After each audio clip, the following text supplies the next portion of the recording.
मुर्दों का रास्ता, एक भूतिया कहानी पार्ट 2। उसके बाद वह कब्र बार बार उसके सामने आ रही थी। तभी उनमें से एक बोला, दोस्त, यार विनय, तुझे नहीं लगता कि हम यहाँ से पहले भी गुजर चुके हैं? विनय, क्या बकवास करता है, लगता है तुझे चढ़ गई है। 2-3 घंटे और चलने के बाद दोस्त की नजर उसी घड़ी पर पड़ जाती है। उसकी घड़ी पर 7 बज रहे थे और ये शाम के 7 बजे तो नहीं हो सकते, मतलब ये सुबह के 7 बज रहे थे। और अब वो सब इस बात को समझ जाते हैं कि ना तो ये रोड खत्म हो रहा है और ना ही रात। वो रास्ते पर थके हारे चले जा रहे थे। तभी उनके सामने एक चुड़ैल आकर खड़ी हो गई। उसके बालों से उसका पूरा मुंह छुपा हुआ था, केवल उसकी एक लाल आंख नजर आ रही थी। इससे पहले वो डर के मारे भागते वो बोली, चुड़ैल, हमने कहा था ना कि हमें सोने दो, कहा था ना हमने।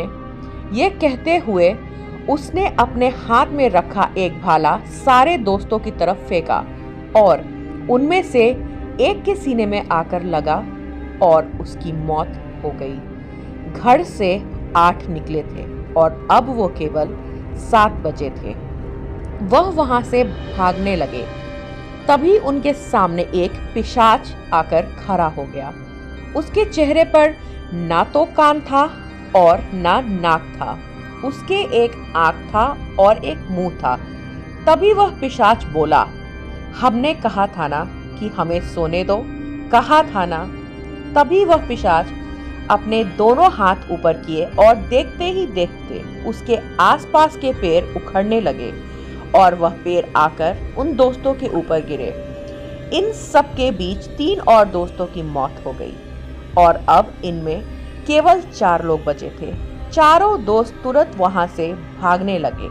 सब लोग थके हुए थे और पीने के लिए पानी भी नहीं था और रात में खत्म होने का नाम भी नहीं ले रही थी और ना ही वह रास्ता खत्म होने का नाम ले रहा था।